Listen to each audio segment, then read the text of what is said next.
51 days, that's how long the Regina Pats had to wait for some sweet redemption against the Swift Current Broncos, who handed Regina a bitter defeat in the first round of the playoffs. After more than 7 weeks of wondering what it might be like to repay the favor, the Pats finally found out Wednesday night thanks to a wild 6-5 victory over the WHL champions in the final round-robin game of the 2018 Memorial Cup. With the win, Regina, 2-1, punched its ticket to Friday's semi-final against the Hamilton Bulldogs, 2-1. It's just a little icing on the top to finally get some payback, said Pats defenseman Brady Paudo as 6,484 fans departed the sold-out Brandt Center. The Broncos are a great team. Anytime you beat a great team it feels good. Since we've had some history, it feels even better. The Pats are now looking ahead to Friday's contest and a chance to move on to Sunday's final versus the Acadie Bathurst Titan, 2-1. More victories would mean their first Memorial Cup title since 1974, that's the ultimate goal, but it didn't hurt their feelings to move on at the expense of the Broncos, whose season came to end Wednesday when they were knocked out of the tournament with an 0-3 record. They ended ours in Game 7, noted forward Cameron Hebig. I guess we did get our payback, but we got the win and we are moving forward. That's what is most important. The Pats were determined to take advantage of a rare second life as the host team at the 100th Memorial Cup. Following their first-round elimination, the players were given 9 days off to recharge before getting back to work for the longest training camp of their lives. The team spent almost 6 weeks on the practice ice and in the gym preparing for a huge challenge ahead. Those efforts paid dividends Wednesday. "This is what we've been working for," said Captain Sam Steele. "When things got tough throughout those 6 weeks, you knew this was what it was going to be like.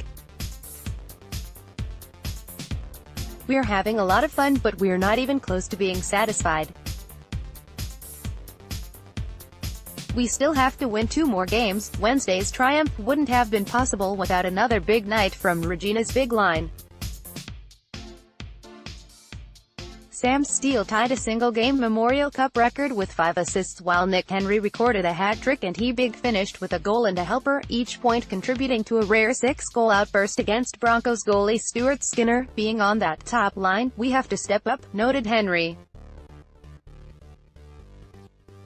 "We have to produce. We've been lucky and we've been able to do that all tournament. It's actually an unbelievable feeling, to do it in such a big game. It has been kind of a whirlwind this whole tournament." The Broncos added to it on Wednesday by refusing to go away. After Henry gave Regina a 1-0 first-period lead, the teams exploded in the second with 5 goals in a span of 7:06, 2 for Swift Current and 3 by the Pats. Hebig got it started midway through the frame, but Broncos captain Glenn Godden gave his team life 1:17 later, squeezing one past goalie Max Paddock from a near-impossible angle.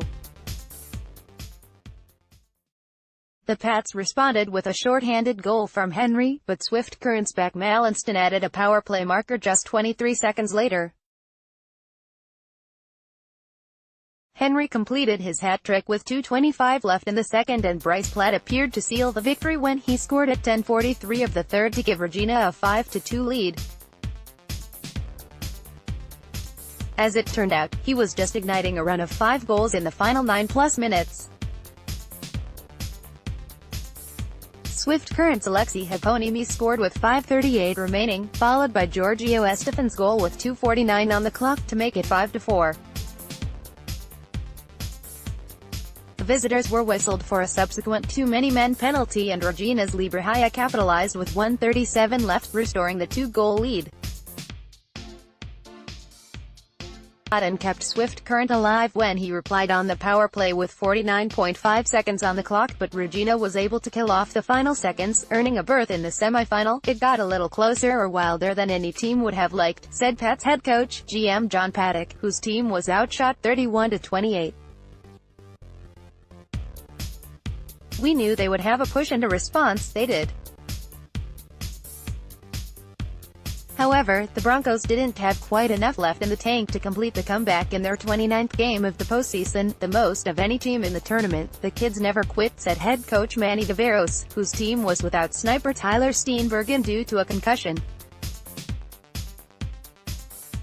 I thought we played really well, but we made some mistakes. Regina capitalized on it.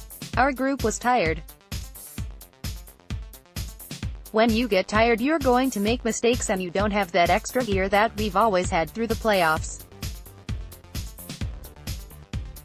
But I'm so proud of that group. It's a real special group. Carter at postmedia.com.